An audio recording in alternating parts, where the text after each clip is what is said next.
내게 기도하며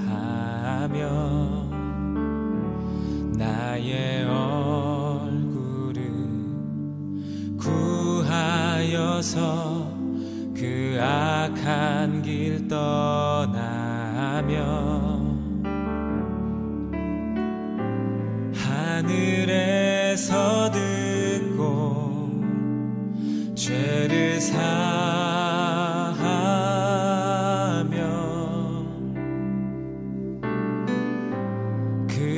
그들의 땅을 고치리라.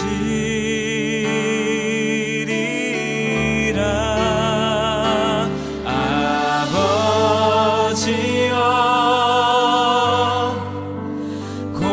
고쳐주소서.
솔로몬은 아버지 다윗이 준비해준 건축 재료들로 하나님을 위해서 정성껏 성전을 지었습니다. 성전을 완공하고 그 건물을 하나님께 올려드리면서 솔로몬은 하나님을 찬양할 뿐만 아니라 자신이 다스리고 있는 백성들을 위해서 기도를 드렸습니다. 솔로몬은 자신과 또 백성들이 하나님께 기도를 드릴 때 그 기도에 신실하게 응답해 달라고 하는 간구를 합니다. 솔로몬이 백성들을 위해 하나님의 복을 비는 기도를 드렸을 뿐만 아니라 백성들이 하나님께 죄를 짓고 하나님의 뜻을 버렸을 때 용서해 달라는 기도도 올려드립니다. 하나님이 이스라엘 백성들의 죄로 인해서 벌을 주실 때 그 벌을 받은 이스라엘 백성들이 자신의 죄를 깨닫게 된다면, 그래서 죄를 떠나고 하나님께 용서를 빌면 하나님께서 저들의 죄를 용서해 주시고 또 바른 길로 갈 수 있게 달라고 간절히 기도합니다. 결국 솔로몬의 기도는 하나님께서 이스라엘 백성들을 버리지 말아 달라는 간절한 기도였던 거죠. 백성들을 사랑하는 솔로몬의 마음이 여기서 고스란히 드러나고 있습니다. 하나님이 심판하셨을 때 일어나는 구체적인 이야기를 솔로몬은 더 말하고 있는데요. 기근이 일어나고 전염병이 돌며 곡식이 시들고 병들어서 자라지 못할 때, 또 병충해로 인해서 사람이 죽고 식물이 죽고 적국에게 침략당해서 백성들이 이런저런 고통을 당하는 상황을 염두에 두면서 하나님께 기도하고 있습니다. 솔로몬은 하나님께서 사람의 마음을 잘 아시니 하나님께 심판받고 자신의 죄를 진심으로 회개한다면 용서해달라고 기도를 드립니다. 반대로 벌을 피하려는 마음으로 거짓된 회개를 하고 있을 때는 그 사람이 행한 대로 갚으시라고 말하고 있습니다.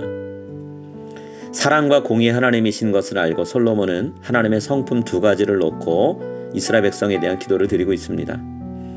하나님께서 그렇게 회개하는 자에게는 사랑을 베푸시고 거짓으로 하나님 앞에 나오는 사람에겐 공의롭게 대하실 때 이스라엘 백성들은 하나님만을 경외하고 살아갈 것이라고 고백합니다. 결국 이스라엘 백성들이 하나님을 떠나지 않길 바라면서 솔로몬이 이런 기도를 드리고 있는 거죠. 솔로몬은 하나님이 유대인이 하나님이라고만 얘기하지 않습니다. 이방인들도 모두가 하나님의 돌봄을 받아야 되는 대상이라는 것을 구체적으로 말하는데요.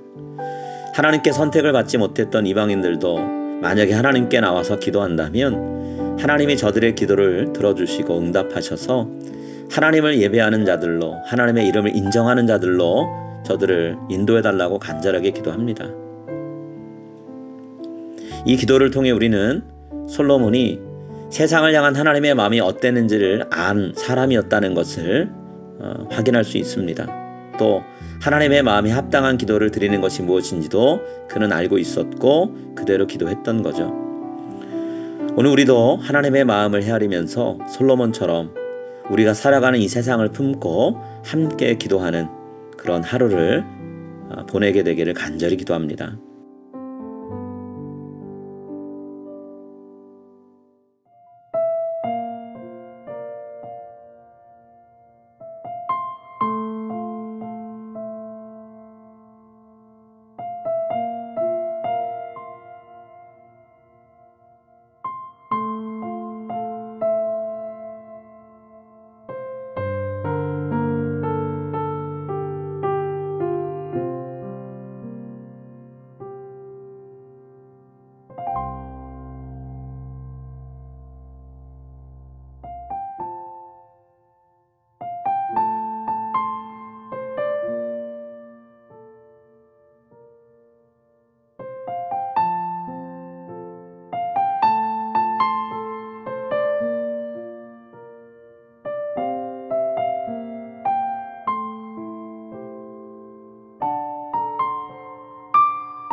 하늘에 계시는 우리 아버지의 이름을 거룩하게 하시며 아버지의 나라가 오게 하시며 아버지의 뜻이 하늘에서와 같이 땅에서도 이루어 계시게 하소서. 오늘 우리에게 일용할 양식을 주시고 우리가 우리에게 잘못한 사람을 용서하여 준 것 같이 우리 죄를 용서하여 주시고 우리를 시험에 빠지지 않게 하시고 악에서 구하소서. 나라와 권능과 영광이 영원히 아버지의 것입니다. 아멘.